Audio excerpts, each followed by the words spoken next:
Bismillahirrahmanirrahim. Assalamualaikum warahmatullahi wabarakatuh.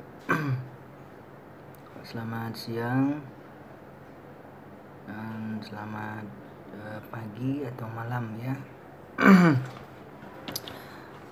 Alhamdulillah. Allahumma sholli ala Muhammad wa ala ali sayyidina Muhammad. Untuk perkuliahan kita hari ini kita akan lakukan hanya secara video. Adapun topik kita pada hari ini adalah tentang lanjutan, yaitu tentang manajemen strategi, dan topiknya adalah tentang manajemen puncak dan tata kelola perusahaan. Seperti yang sudah dijelaskan pada pertemuan di awal, bahwa manajemen strategik itu adalah satu pengambilan keputusan untuk mencapai tujuan. Yang mengambil keputusan tidak bisa sembarangan orang ya.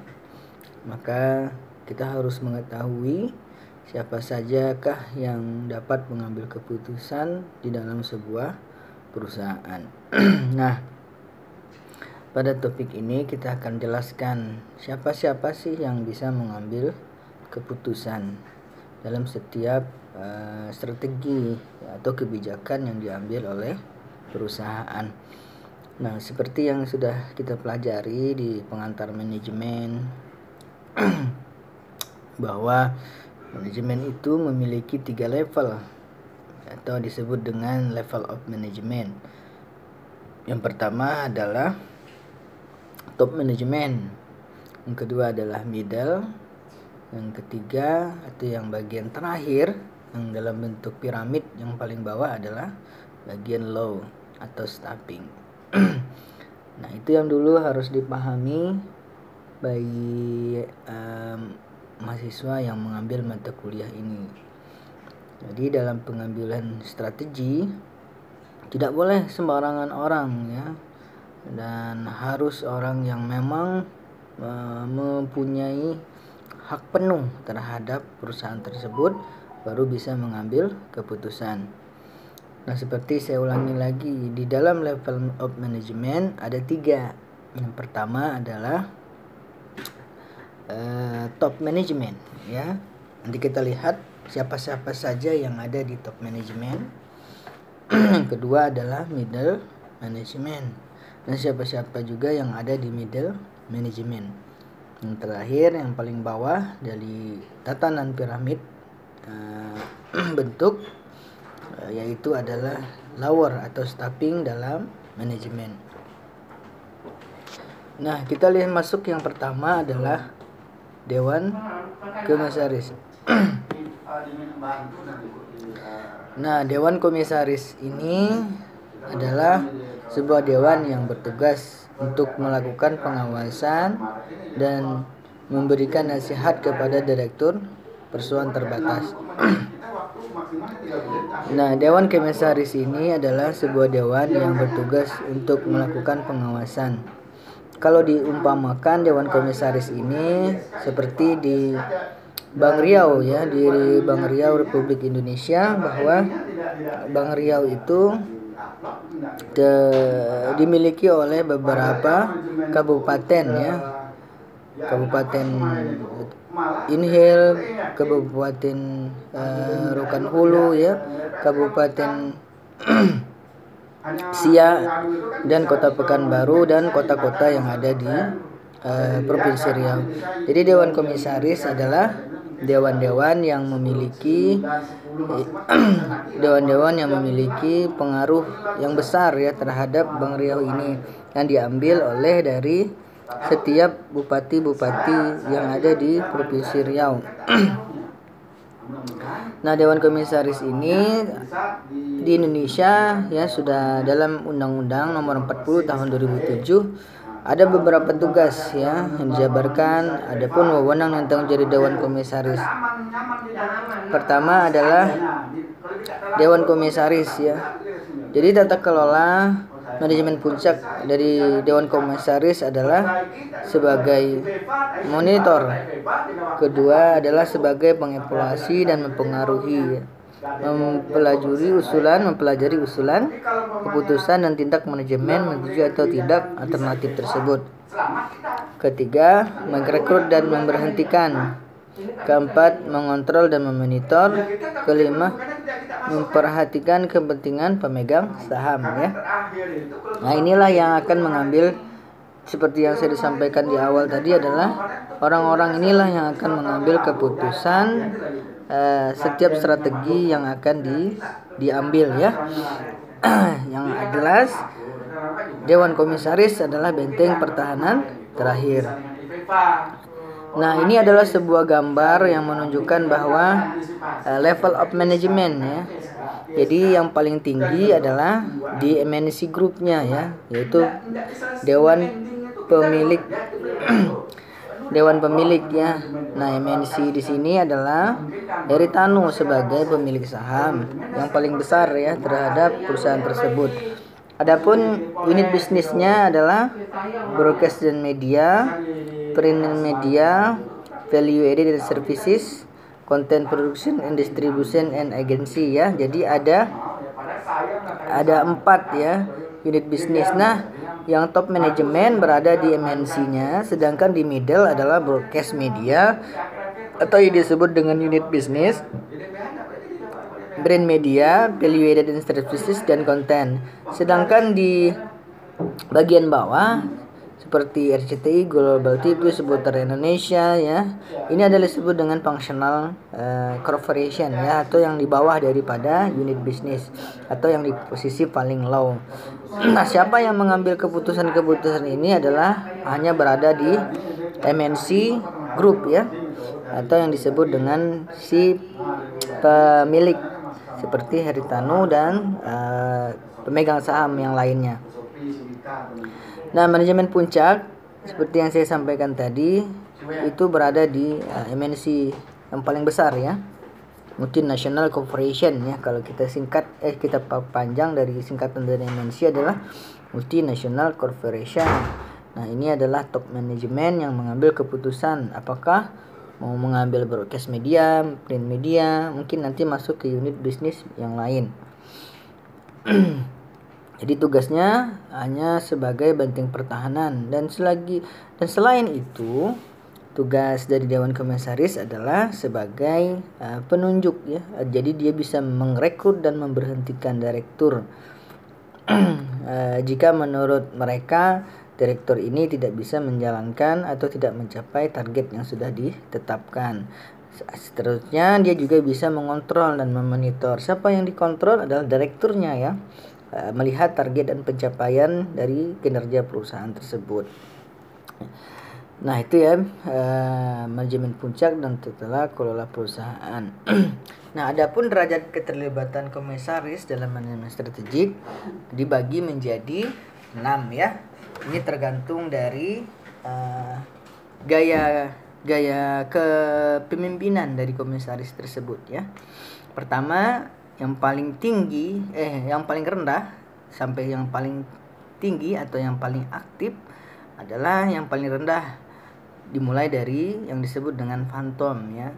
Jadi ini jenis komisaris yang tidak terlibat sama sekali dan tidak tahu apa yang akan dikerjakan.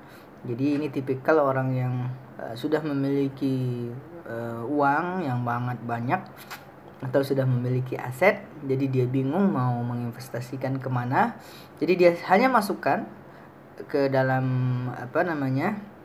sebuah perusahaan, misalnya 100 juta ya dimasukkan, dan dia nggak tahu apakah untuk apa modal tersebut. Yang penting ada pengembalian usaha yang menguntungkan bagi dia. Ada juga yang setelah phantom ada yang rubber stamp ya. Nah, sifat dari komisaris ini adalah menyetujui apa yang dibuat oleh direktur. Nah, ini masih ada konektivitas antara direktur dengan komisaris.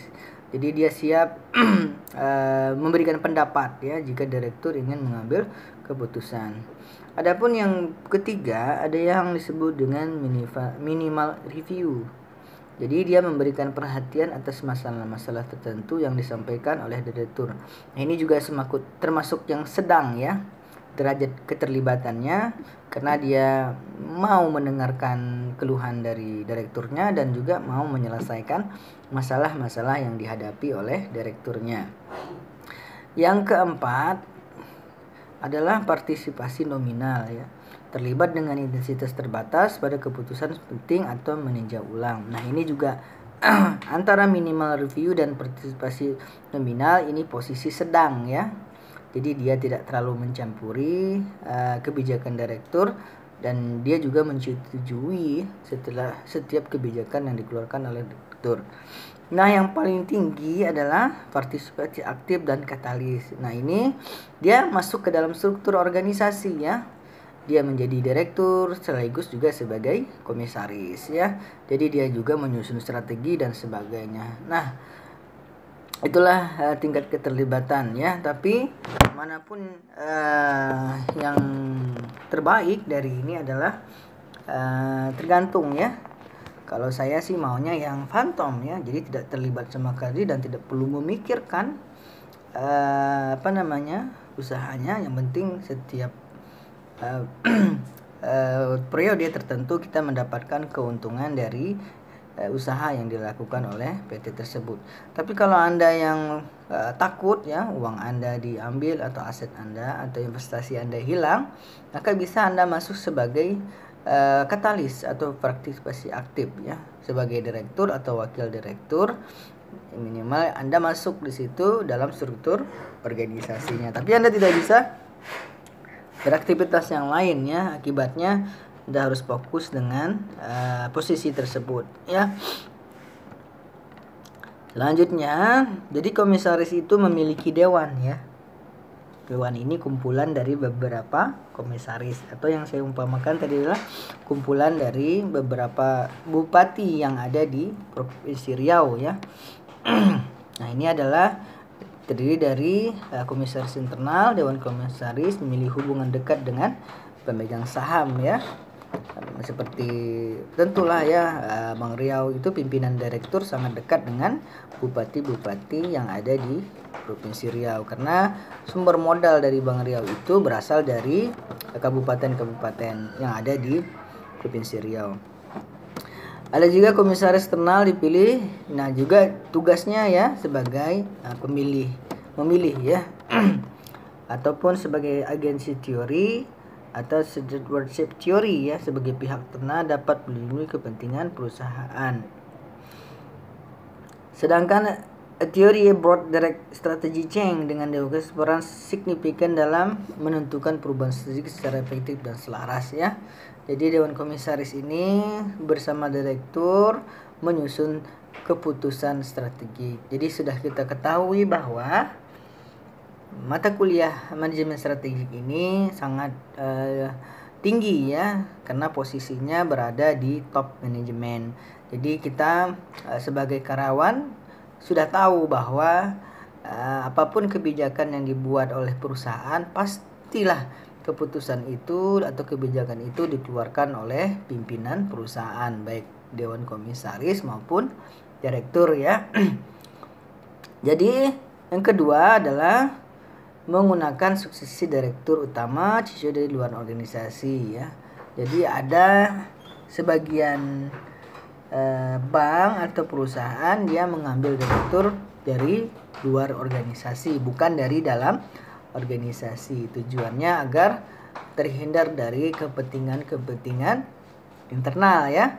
Seperti Bang Riau itu direkturnya bukan dari dalam Bang Riau ya, tapi diambil dari bank lain untuk mengisi kursi kekosongan Dewan Komisaris.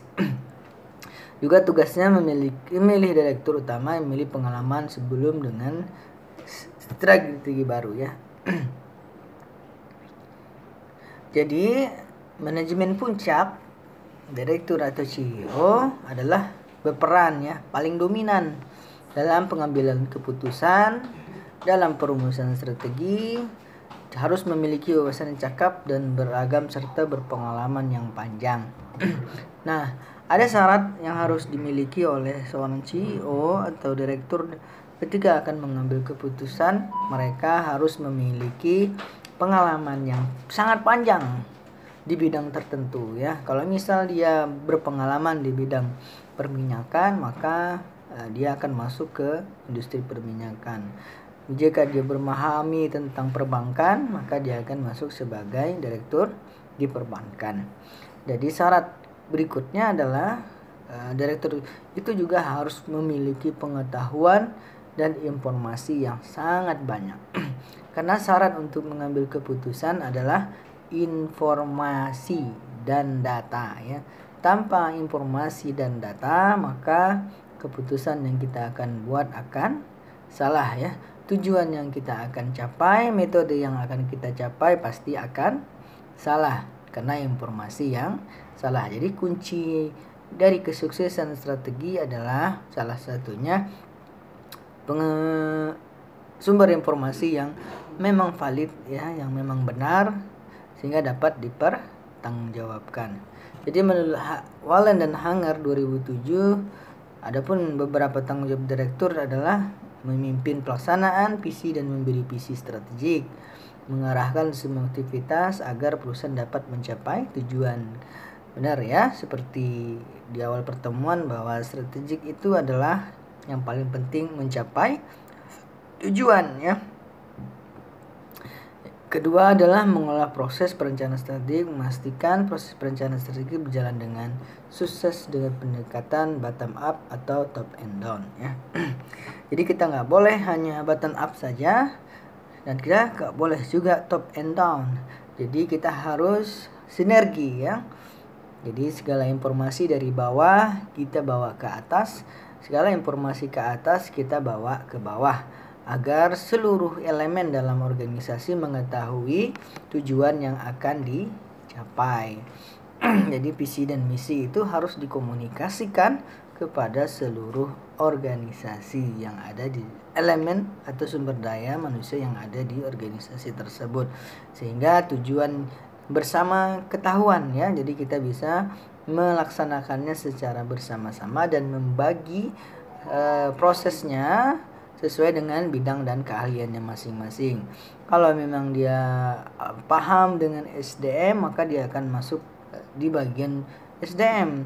Jika dia memahami tentang marketing, maka dia akan masuk di divisi marketing untuk mensupport marketing, operasional, distribusi, human resource dan sebagainya ya. Semua itu tujuannya tetap satu ya, yaitu untuk mencapai tujuan organisasi. Tanpa button up dan top and down, maka tidak akan sukses ya strategi yang kita buat. Adapun beberapa contoh, ini saya contohkan PT Pertamina Persero. Dia memiliki prinsip tata kelola perusahaan. Pertama adalah harus transparansi ya. Jadi harus menyediakan informasi yang memadai. Kedua, akuntabilitas.